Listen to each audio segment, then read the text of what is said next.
प्रिय मित्रों, जय श्री राम। और आज मैं रस सिद्धांत के भीतर आपको साधारणीकरण के विषय में बताना चाहूँगी। बहुत ही महत्वपूर्ण विषय है यह काव्यशास्त्र के भीतर। और साधारणीकरण का सामान्य अर्थ है सब प्रकार के बंधनों से मुक्ति, यानी सब प्रकार के बंधनों से परिहार। तो काव्यशास्त्रीय प्रणाली में रस सिद्धांत के भीतर यह शब्द इसलिए आया कि जब हम कोई काव्य, नाटक आदि पढ़ते या देखते हैं तो ऐसी स्थिति में हम परम आनंद को तभी प्राप्त करेंगे, रसानुभूति के समग्र उस ऊपरी स्तर पर हम तभी पहुँचेंगे जब कि हम यानी व्यक्तिगत भावों के संबंध से मुक्त हो जाएंगे।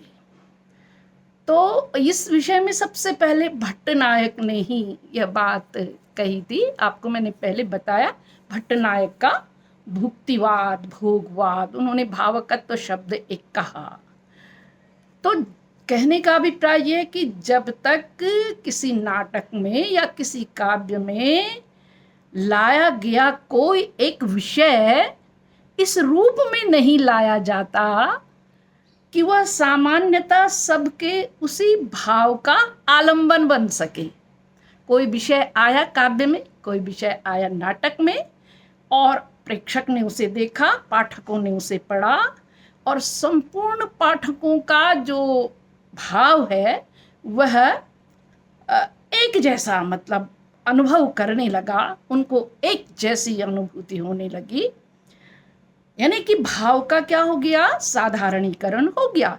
ये नहीं है कि एक को अलग अनुभूति हो रही है, दूसरे को अलग अलग अनुभूति हो रही है, नहीं, तब उसे हम भाव का साधारणीकरण नहीं कह सकते। ठीक है ना। उदाहरण के लिए मान लीजिए कि कहीं पर कोई इस प्रकार का यानी शोक का वातावरण उपस्थित हो जाता है, लेकिन दूसरा व्यक्ति उस प्रकार की संवेदना को ग्रहण नहीं कर पाता, क्योंकि वो व्यक्तिगत है, उसी परिवार की संवेदना है, बहुत ज़्यादा हुआ तो यानी इष्ट मित्रों की संवेदना है, लेकिन हर व्यक्ति जो है उससे साधारणीकृत नहीं होता किसी भी भाव से। मतलब किसी के विवाह से लेकर के मृत्यु तक के जो ये घटनाएं, दुर्घटनाएं होती हैं, उनमें जो है सब लोग साधारणीकृत नहीं हो पाते। ठीक है, स्थिति काव्य और नाटक में भी होती है।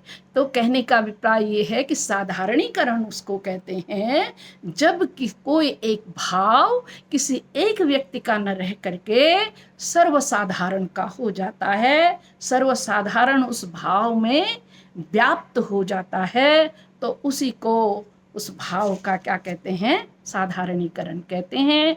इस पर सबसे पहले भट्टनायक ने अपनी बात की।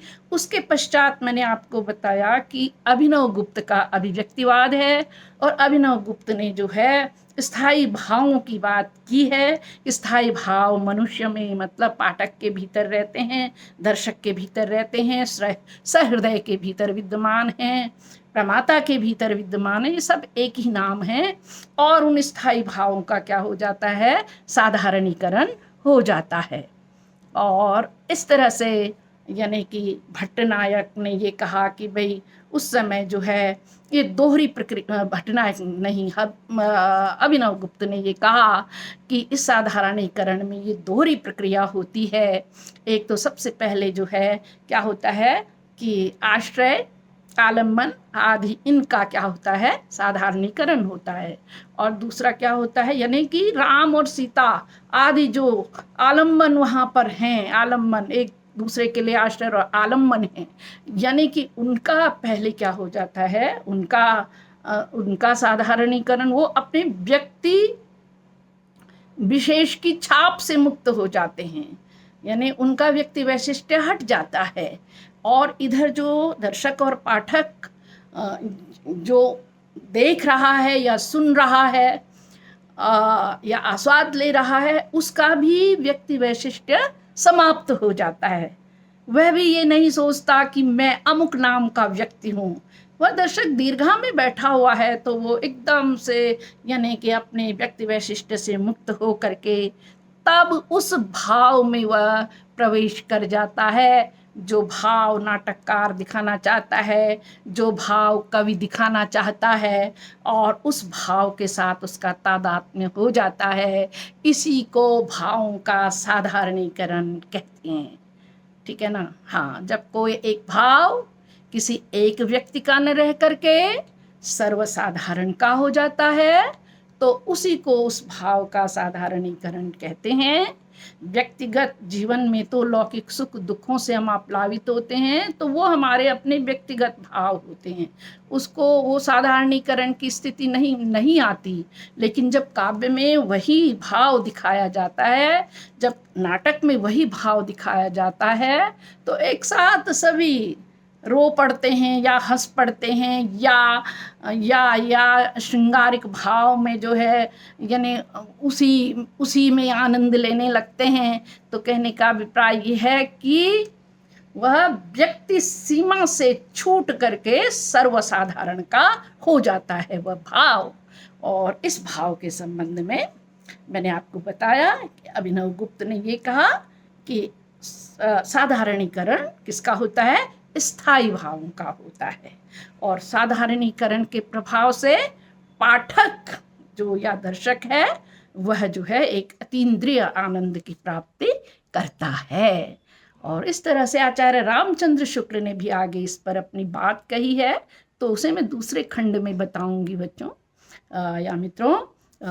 तो तब तक के लिए नमस्कार। आपको अच्छा लगे तो मेरे इस चैनल को सब्सक्राइब करने की कृपा करें, और ये सब छात्रों के ही हित में है। तो धन्यवाद, तब तक के लिए धन्यवाद।